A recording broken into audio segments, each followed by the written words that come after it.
A major development tonight in the I-Team's investigation into a controversial local church. Yeah, a key witness still in hiding breaks his silence, confessing on camera his involvement in the alleged ritualized beating of teenage boys.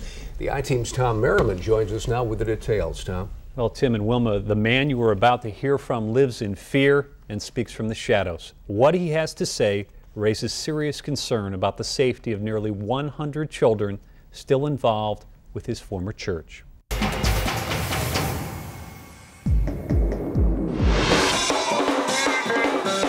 Moved by the Spirit, they seek deliverance through a preacher they believe to be Christ.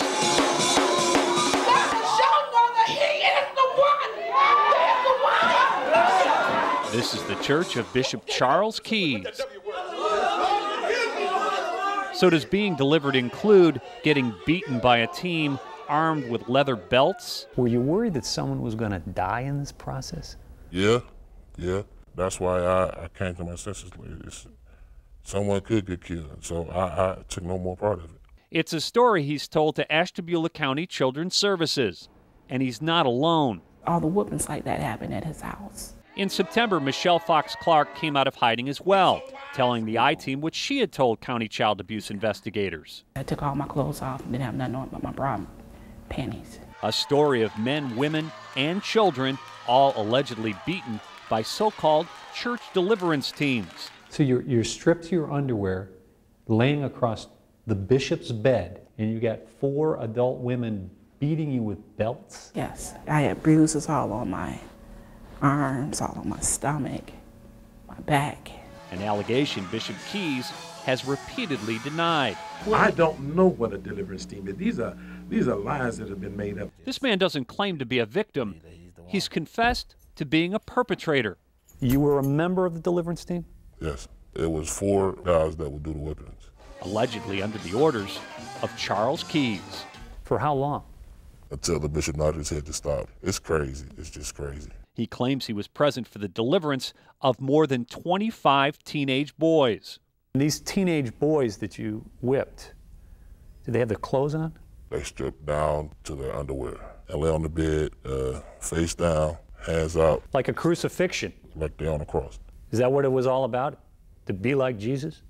To be more Christ-like. Months after giving a statement to Children's Services, he's never heard back from an investigator. No one has been charged with a crime. To allow this nightmare to go on and on is a travesty. Rick Ross, an expert on controversial religious groups, is urging Ashtabula law enforcement to step up their investigation. And if they don't, there could be horrible circumstances. After interviewing more than 20 former church members, Ross believes the children need protection from their pastor.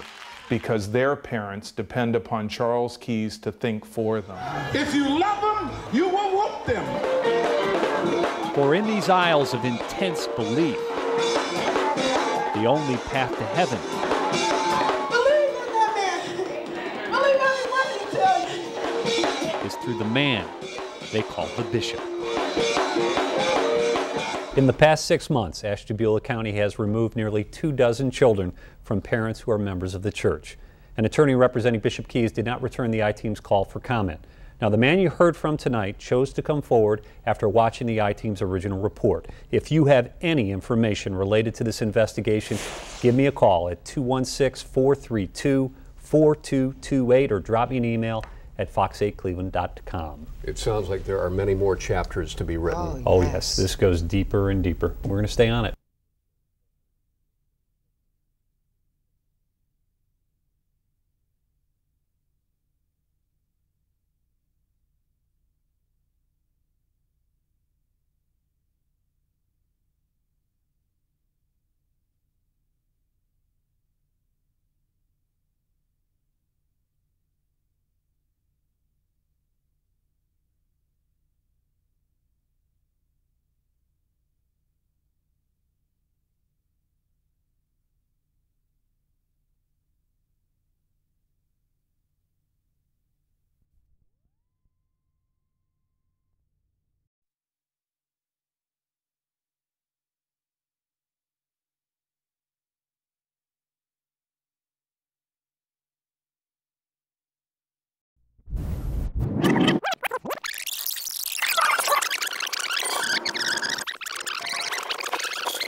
They are families of intense belief, committed to raising their children in the light of faith, led by a preacher accused of controlling their minds. And if there's any kind of way that you feel I'm going to control your mind, you get out this church. According to a Virginia judge, that's exactly what Bishop Charles Keyes appears to be doing. That church is a dangerous place for children, a place that children have no business going or being. Essentially, evil is the only word that comes to my mind. The congregation, now known as the Trinity Apostolic Faith Church, first became the focus of controversy following the murder of former member Carolyn Clark. She would be alive today. But folks meddling in other folks' business. 6 weeks before her death, in the midst of a bitter divorce, Carolyn filed this affidavit accusing Bishop Keyes of child abuse, cult worship, and mind control. Now they're going to say that I'm cult teaching, but that's Bible teaching. Her husband, Ralph, still loyal to his bishop, has confessed in court to bludgeoning Carolyn to death in the middle of the night on May 7th. She had just been awarded custody of the couple's 8 minor children and planned to flee the state by morning. My wife had a beautiful personality, but inside, she was a monster. Now, despite the tragic outcome, the underlying conflict between Ralph and Carolyn Clark is actually not unique. The I-Teams now identified 5 separate custody battles. Parents who've lost their children because of where they go to church.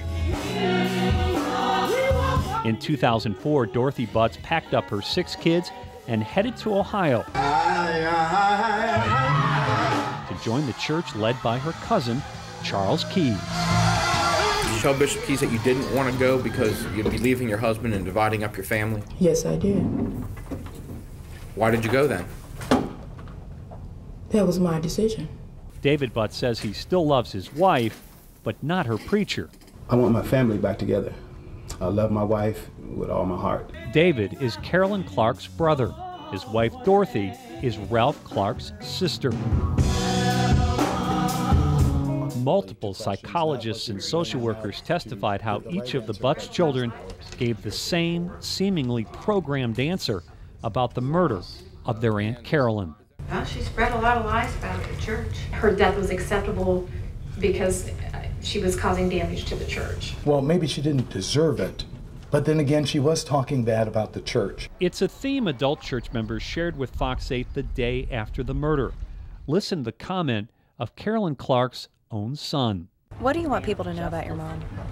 She was a wicked woman. I loved her to death, but she was a wicked woman. Ralph tried to explain to the system what a mean and evil wife he had. Bishop Keyes also blamed the tragedy on Carolyn's alleged dishonesty. If you walk deceitful, the Bible says the wages of sin is death. According to the therapist, the Butts children demonstrated absolutely no emotional reaction to their aunt's murder. I asked the simple question, how do you think your cousins felt? And one of the children said, well, they probably felt bad for a little bit, but then they were happy because their mom had been bad-mouthing the church. Transcripts also reveal how each child repeated the same phrases to describe their father, calling their dad mean and evil, yet struggled to give examples of his alleged bad behavior. If their father doesn't love their church, then he can't love them, and it was just all or nothing. Now that their father's not in the church, he's really not their father anymore. Don't you think it's a problem that calls Bishop Keyes dad? No. I call him dad. You call Bishop Keyes dad? I do sometimes. He's a father to all of us. For one person's cult may be somebody else's way to salvation. But I do know this, the children have appeared programmed. The language that would have come out of my generation would have been brainwashed. After 2 days of testimony, Judge Kales awarded David Butts full custody. Good reaction? Happy. I get to save my children the best I can, what's left over. David now hopes to give his children what his sister died trying to give her own. the opportunity to live free from Charles Keys.